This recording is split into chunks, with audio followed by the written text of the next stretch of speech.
সুপ্রিয় দর্শক শ্রোতাবৃন্দ, সবাইকে আমার চ্যানেল সাধারণ আলাপে স্বাগতম।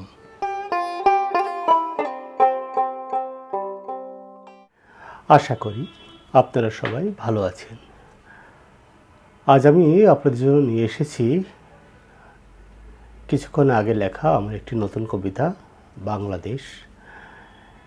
কিন্তু সেই কবিতাটি শোনার আগে আজকে আপনাদের একটু ধৈর্যচ্যুতি ঘটাবো, আমার ব্যক্তিগত কিছু অনুভূতির গল্প শেয়ার করে।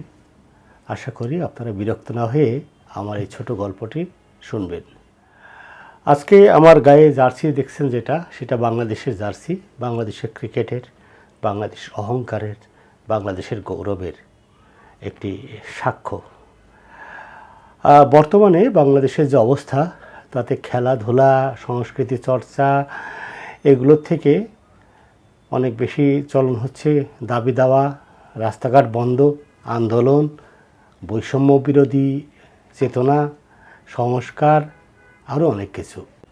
তবে এই সকল কিছু ছাপিয়ে আমার যে অনুভূতি, সেটি আজ থেকে প্রায় 25 বছর আগের। আমি তখন অত্যন্ত ছোট মানুষ, ক্লাস 8 বা 9-এ পড়ি। তখন বাংলাদেশের ক্রিকেট ততদিনে বিশ্ব সমাজে ওইভাবে নিজস্ব অবস্থান তৈরি করতে পারে নাই।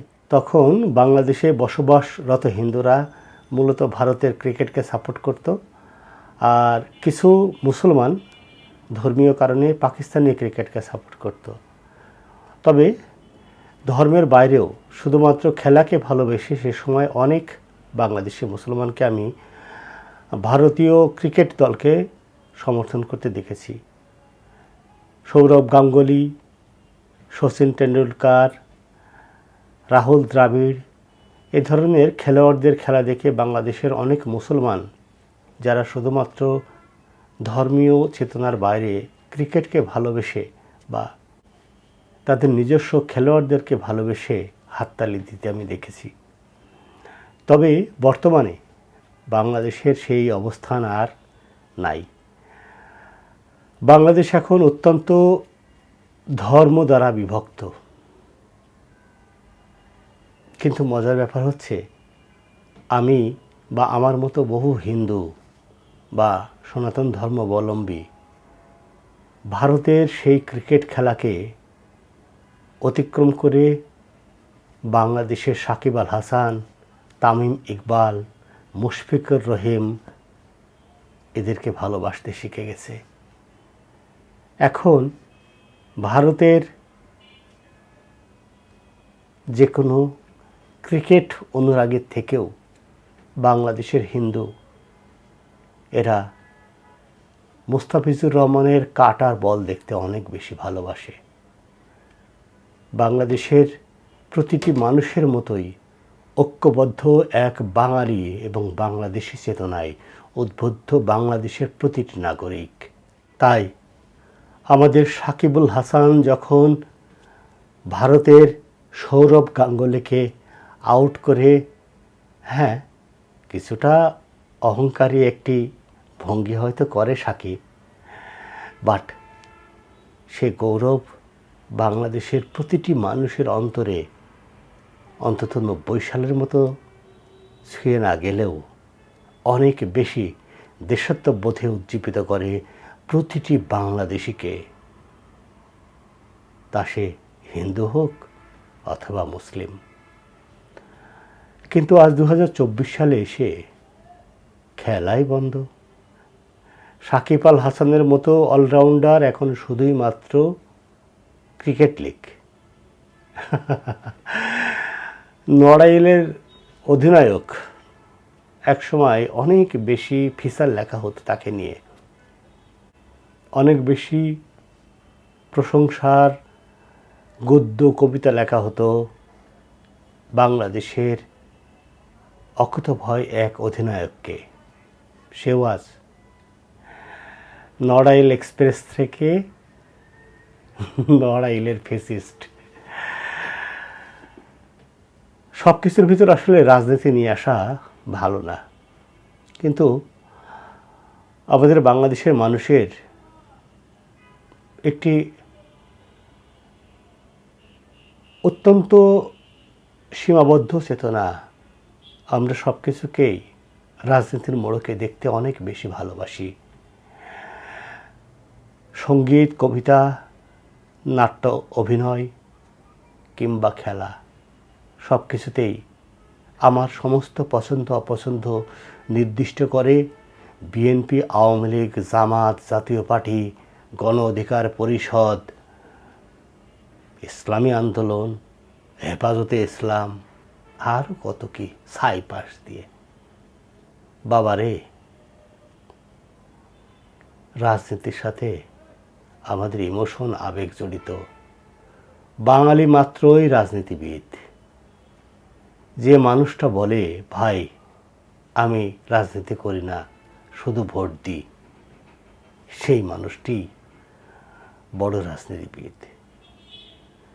এত রাজনীতির মাঝেও আমরা কেন জানো আজ এত বছর পরে এসে সেই অনুভূতিকে হারিয়ে ফেলছি, যে অনুভূতি নিজের প্রিয় দল হেরে গেলে রাতের খাবার খেতে মন চাইতো না।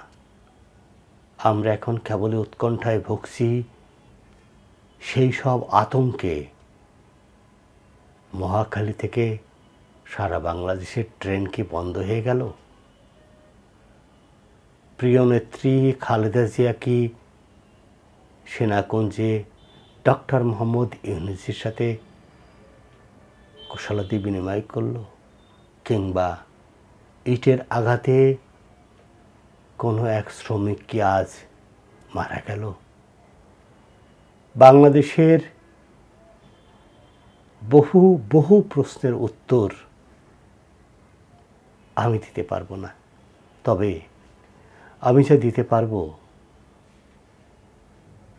শুধুমাত্র আমার এক পবিত্র অনুভূতি। তো চলুন আমার সেই সংক্ষিপ্ত অনুভূতিটি আপনাদের সাথে শেয়ার করে ফেলি।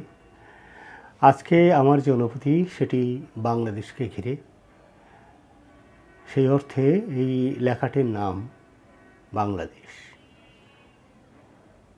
বাংলাদেশ, তুমি সভ্য হবে কবে? বাংলাদেশ, তুমি সভ্য হবে কবে? কতদিন পর বিশ্ববাসী তোমার গৌরব গাথা গাবে? বাংলাদেশ, তুমি সভ্য হবে কবে? সত্যই কি তেমন কিছু হবে? বাংলাদেশ, তুমি সভ্য হবে কবে? ক্ষুধায় মরে গরিব মানুষ সংস্কারের স্বপ্নে, আলো মুছে আধারের জীব স্বপ্ন হারে আনমনে। এসে মহাজন নিয়ে কিছুজন মানুষ ভোলায় বক্তব্যে। বাংলাদেশ, তুমি সভ্য হবে কবে? কোথায় খুঁজো মুক্তি তোমার মানবতা না ধর্মে? কোন পরিচয়ে তোমার সৃষ্টি? খুঁজে পেলে কি সে করে? হবে কি তুমি এই ভ্রমী?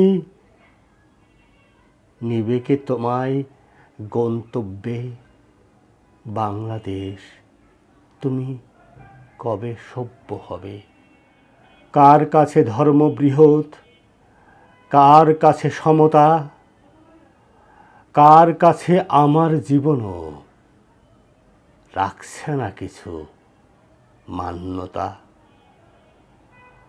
কোন ক্ষমতা ন্যায় অযথা ভেদ করি নয়া উদ্ভবে? বাংলাদেশ, তুমি কবে সভ্য হবে? সবাইকে অসংখ্য অসংখ্য ধন্যবাদ জানাচ্ছি আমার আজকের অনুষ্ঠানটি শোনার জন্য। সবাই ভালো থাকবেন। আগামী পর্বে আপনাদের সাথে আবার দেখা হবে। সবাইকে অসংখ্য অসংখ্য ধন্যবাদ।